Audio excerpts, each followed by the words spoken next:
Hi guys, it's Steffi from the Novelty Corner and welcome back to my channel. Today I'm here with another Books Beside My Bed video for the week of the 22nd to the 28th of April. I'm going to apologise in advance if I'm a little bit distracted because I just got back from seeing Infinity War and I'm not entirely sure what my thoughts are on that, so yeah, this could be filled with scatterbrained thoughts as I talk about the books that I've read in the last week because I don't even know what to say. This week I read 5 books, a total of 1,606 pages, and my yearly reading total is up to 70 books. I am currently reading Tight Quarters by Annabeth Albert, which is the 6th book in the Out of Uniform series. I received an ARC from NetGalley, and you guys know I love this series. I read the 5th book earlier in the month. This month?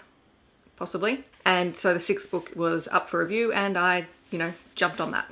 But without further ado, let's get into the books. The first book that I read this week was Assassin's Apprentice by Robin Hobb. This was the Name of the Book Club's Book of the Month. That is a book club based in Sydney and Queensland, and I decided to read along because I've heard a lot of things about this book, but I haven't read it myself. This was originally published in 2014 by Harper Voyager, and I gave it about a 3 out of 5 stars.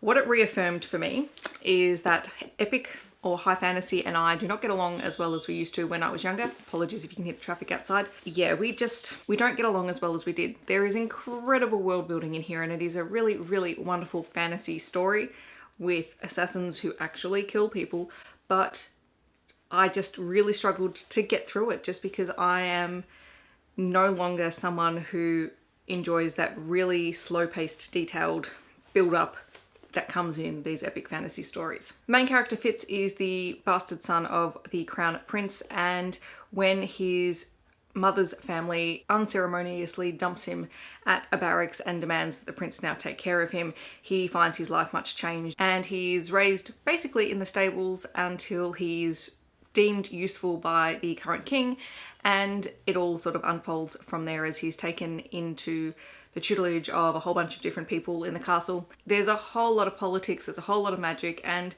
it is a really good story, but the 3 is because for me, there are many times where I wanted to put it down. The second book that I read this week was The Astonishing Colour of After by Emily X.R. Pan. This was the YA Room's book pick of the month, and I am so glad that I read it. It is a beautiful, beautiful story. This was published in 2018 by Orion, so it is a very, very recent release, and I gave it 5 out of 5 stars. What can I say about this book?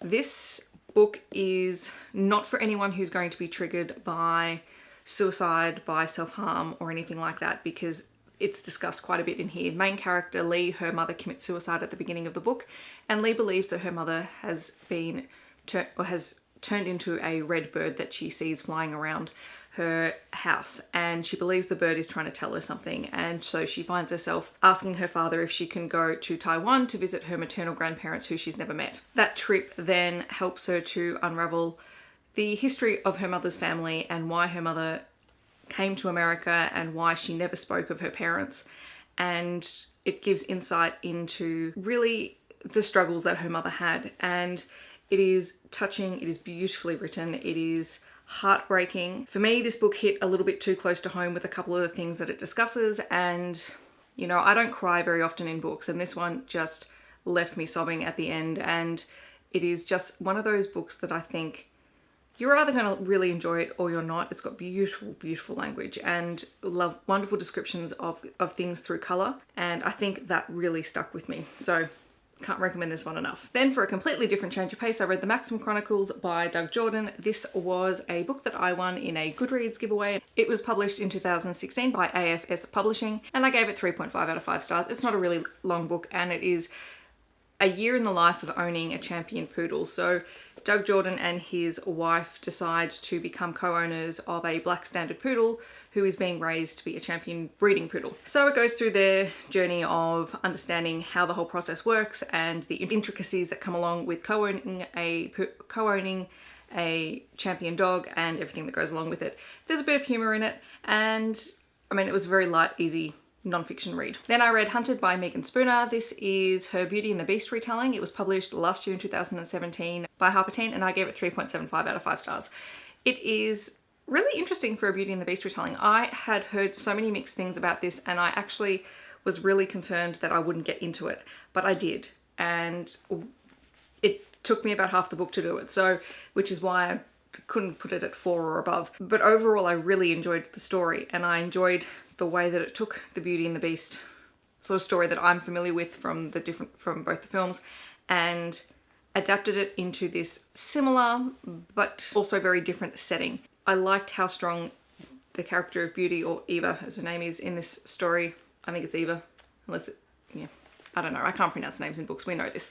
I just liked how strong she was and how determined she was to do everything that she set out to do in the book. And the Beast had an equally tragic sort of story, and I really appreciated that.